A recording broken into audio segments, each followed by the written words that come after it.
Estamos con Henry Piz, congresista de Perú Posible y presidente del Congreso, probable presidente del Congreso en los próximos días, para conversar sobre el relanzamiento que el gobierno pretende con el reciente cambio de gabinete. Bienvenido, Henry. Gracias. ¿Podemos decir que vas a ser eres virtual presidente del Congreso? ¿Cómo van las sumas y restas? Dejemos que lo digan los congresistas que estén ese día y que voten.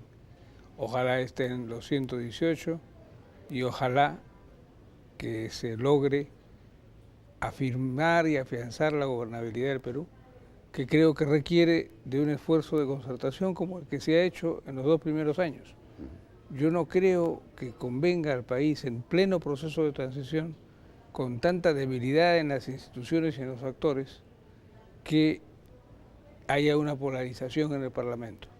He planteado de entrada, repitamos la mesa concertada. Es cierto que hay un nuevo grupo que es importante en número, tiene 7 u 8 congresistas, que ese grupo tenga su espacio, tenga su asiento también. Eso sí, hagamos una austeridad total, de modo que no haya un despilfarro en las vicepresidencias, aseguremos que se garantice menos gasto. Total, los vicepresidentes o el presidente no ganan un sol más por ser tales, el problema es cómo se articulan los equipos y cómo los equipos salen dentro de una política de austeridad que no puede hacer crecer al Congreso. ¿Cuáles son las tensiones, cuáles han sido las tensiones que han habido en el grupo, en la bancada de Perú Posible? ¿Son fundamentalmente una relación entre legislativo y ejecutivo? ¿Son o consisten en algún tipo de opción distinta en términos de la conducción en el Congreso? Ahí he visto afirmaciones que no son muy ciertas y que a veces tienen que ver con falta de información. En la bancada ha habido absolutamente libertad de candidaturas y de participación. Ocurre que yo he tenido, antes de entrar a la reunión, 24 firmas y luego 26, lo cual significa mayoría absoluta frente a los 41. Entonces no se puede decir de que me ha impuesto el presidente. Es cierto, el presidente desde el año pasado me propuso, pero a mí me pidió básicamente un conjunto de congresistas de provincias que los expresara, que ellos sentían que tenían que tener una mejor presencia en el Congreso. Pero por eso es básicamente alrededor de las personas, de las personalidades, ¿o hay algún otro trasfondo en estas discrepancias? No hay políticas distintas. Todos tenemos la política del gobierno y buscamos lo mejor para el país. Obviamente no expresamos exactamente la política del gobierno porque el Ejecutivo es el Ejecutivo, el Parlamento es el Parlamento, tiene funciones diferentes.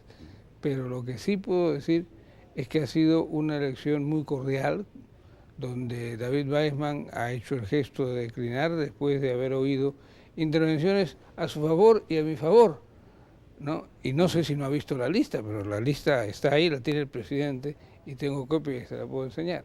Bueno, es que las preguntas vienen a colación un poco ya entrando al tema, porque cuando se ha hablado de este famoso punto de quiebre, ¿no? Con el cambio de gabinete, el gobierno ha querido expresar un relanzamiento, ¿no? En sus políticas, pero ¿se limita a un cambio de figuras o en qué consiste este relanzamiento? Bueno, yo creo que lo primero que tenemos que tener en cuenta es que estamos en un momento de transición. Se ha recibido un Estado destruido, se ha recibido un Estado donde no solamente había una profunda recesión en la economía, sino literalmente se ha liquidado la administración pública.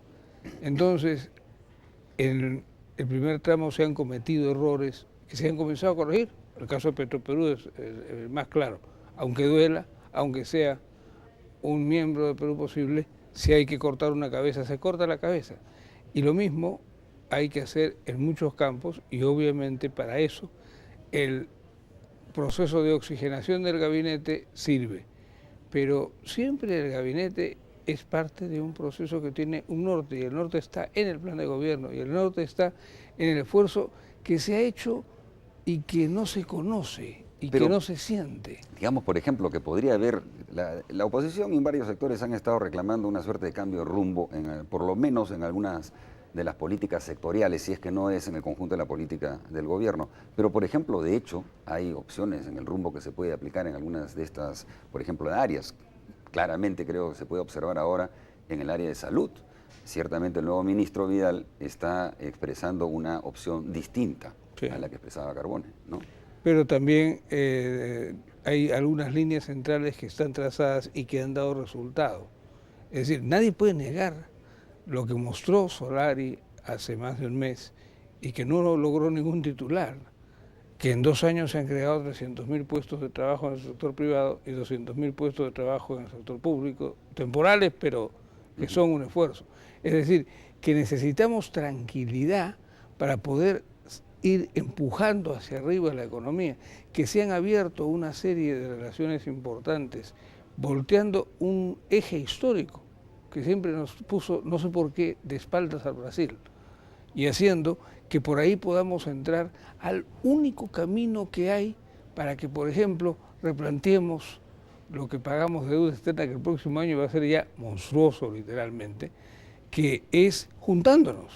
Exactamente, pero el punto de quiebre no podría, pues entonces, o este relanzamiento limitarse a la corrección de errores, ¿no?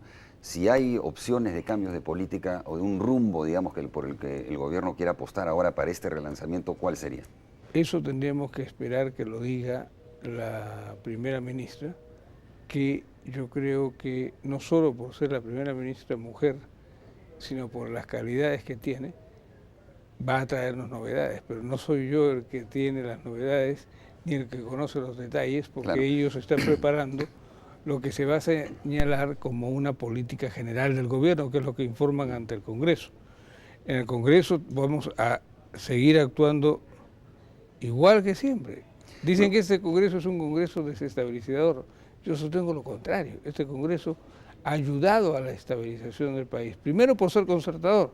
Segundo, porque, por ejemplo, frente al paquete de medidas que se traen, ha dicho sí a la mayoría y ha dicho no a lo que tenía que decir no. Claro, ha cumplido su función de representación. Vamos a ver, ese justamente es un tema, ¿no? Porque ciertamente, digamos, las expectativas en el cambio del gabinete obedecían a que existía una crisis política que afectaba en general la gobernabilidad del país.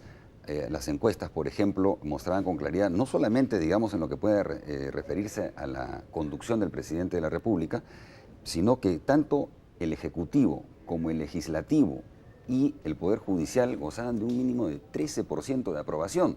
Quiere decir que efectivamente estamos ante un problema más de fondo. Bueno, hay un problema en la sociedad que hoy día el propio Partido Aprista lo está viendo en el presidente de la región de Arequipa y en su alcalde, y en varios presidentes regionales que tenían poquísimo tiempo de gobierno, se derrumbó la popularidad. Y es que yo creo que hay una distancia entre los políticos, y cualquiera que asuma el cargo le va a pasar lo mismo, en cualquiera de los niveles, frente a lo que es el estado de ánimo del país. En ese estado de ánimo del país hay una enorme incredulidad. A todos nos consideran ladrones o vivos o que estamos aprovechándonos. Incluso eso es una de las cosas que a mí me impulsa a decir ya, voy a poner fin el 2006 a mi presencia en el Congreso, porque es demoralizante cómo se trabaja. Y yo creo que eso pasa porque la ciudadanía encuentra un Estado que no es capaz de resolver sus problemas. Primero se le ha formado en la idea del Estado papá, que es el que debe resolver todo. Pero en segundo lugar, el Estado tampoco puede resolver los problemas que son esenciales. ¿Por qué? Porque no tiene recursos. Pero hay una serie porque de reformas, hay un modelo que sea... hay unas reformas que se han quedado estancadas. Por ejemplo, en el Ministerio del Interior, ¿qué pasó? La reforma, por ejemplo, en los temas de seguridad nacional, de la reforma policial, han quedado prácticamente... Ahora estamos viendo un poco las consecuencias que eso puede tener en relación a la lucha antisubversiva, ¿no? Ese es un tema que en mi opinión es clave, ese es un tema que requiere debate, ese es un tema en el cual el Parlamento tiene que entrar a fiscalizar, y también ese es un tema donde el presidente de la República ha dicho que vamos a poner en este tema del combate antisubversivo fierro a fondo. Y por tanto eso le va a llevar, tanto en defensa como en interior, a tener que reevaluar decisiones tomadas y a ver cómo se pone el rumbo más adecuado. Yo estoy seguro que estos van a ser ejes del debate con Ahora, el justamente, gabinete. ¿no es también esto una responsabilidad del Congreso? La Comisión de Defensa, por ejemplo, no está tomando ninguna iniciativa para Hemos revisar tomado, digamos, el tipo de intervención que puede tener adecuadamente las Fuerzas Armadas en este combate. yo soy miembro de la Comisión de Defensa, es cierto que yo he tenido mi prioridad en la Comisión de Constitución, hemos tomado una serie de iniciativas, lo que pasa es que no son públicas, hemos tenido a ambos ministros, hemos visto hasta con planos la ubicación y la naturaleza del problema. No es lo que se ha declarado exageradamente y se ha buscado una especie de esfuerzo por alarmar a la ciudadanía o por echarle la culpa al gobierno de transición. Hay un hecho, y es que Fujimori dejó una parte del problema sin resolver y en una zona que geográficamente es realmente complicada. Es tan complicado como era tomar Tehuinza, y donde uno es atacado desde arriba. Es lo único que puedo decir de lo que no es publicable, No. y que se está discutiendo y que se ha discutido en la Comisión de Defensa y que se han hecho críticas, que se han hecho propuestas y que los ministros han reaccionado, y estamos seguros que se debe seguir eso haciendo en el Congreso, pero es responsabilidad fundamental del Ejecutivo. Ahora, algo que sí quedó archivado fue la reforma constitucional. Archivado no, la decisión fue que pasara al segundo semestre. Entonces, en la legislatura las bancadas deben definir eso. Lo que ocurre es que si se hace una ruptura de la mesa directiva concertada, que fue el primer logro de buscar que la política en el Perú no se vea como una política de confrontación. Si ahora además el Partido Aprista, antes de que el gabinete abra la boca, ya lo descalificó, la bancada lo descalificó. Supongo que esto haya mejorado con la visita que le ha hecho la Premier a Alan García, pero yo no he visto, no me acuerdo en la historia que nombrado un gabinete salga la oposición antes de escucharlo, antes de que pronuncie una palabra, a decir más de lo mismo, no vale nada. Bueno, pero es que tal vez los cambios han sido, digamos, no de la magnitud que se hubiera esperado, ¿no? Pero también se ha anunciado que no todo se puede hacer a la vez y que van a venir algunos otros cambios graduales. Es decir, aquí en el Perú hay una costumbre que me parece un error, y es entender a los ministros como fusible. Eso no pasa en Chile, eso no pasa en Argentina. Y estoy hablando en países que tienen parlamentos importantes. Eso no pasa en Brasil. La crítica central se tiene que poner en las políticas, en los hechos, y buscar el cambio de rumbo en los hechos, pero no necesariamente en las personas. Poner un ministro significa, en mi opinión, 6 meses para que conozca bien lo que hace, salvo que uno esté poniendo al viceministro. Entonces, eso es un costo y conviene hacer las cosas gradualmente, en ese sentido, ¿no? Y yo creo que se ha hecho el esfuerzo y se va a tener una buena presentación, y esperemos que ese cambio de rumbo signifique asentar la transición. Pero lo que quiero decir, el asentar la transición no es solo responsabilidad del gobierno. No, ciertamente, pero justamente, todos. pero empezamos los partidos políticos, ciertamente, tanto el que está en el gobierno como el de la oposición, digamos. Por ejemplo, sobre un tema crucial, que es el otro poder del Estado, el Poder Judicial. Hay en marcha un proceso de reestructuración del Poder Judicial y viene próximamente la convocatoria a un acuerdo nacional por la justicia. Hasta el momento ningún partido político se ha pronunciado con claridad sobre estas políticas de fondo, sobre dónde se quiere llevar este cambio en el Poder Judicial. Incluso se ha hablado en determinado momento que hay una suerte de rivalidad en esta convocatoria a un acuerdo nacional por la justicia con relación al acuerdo nacional. ¿Qué tendría que decir Perú posible sobre eso?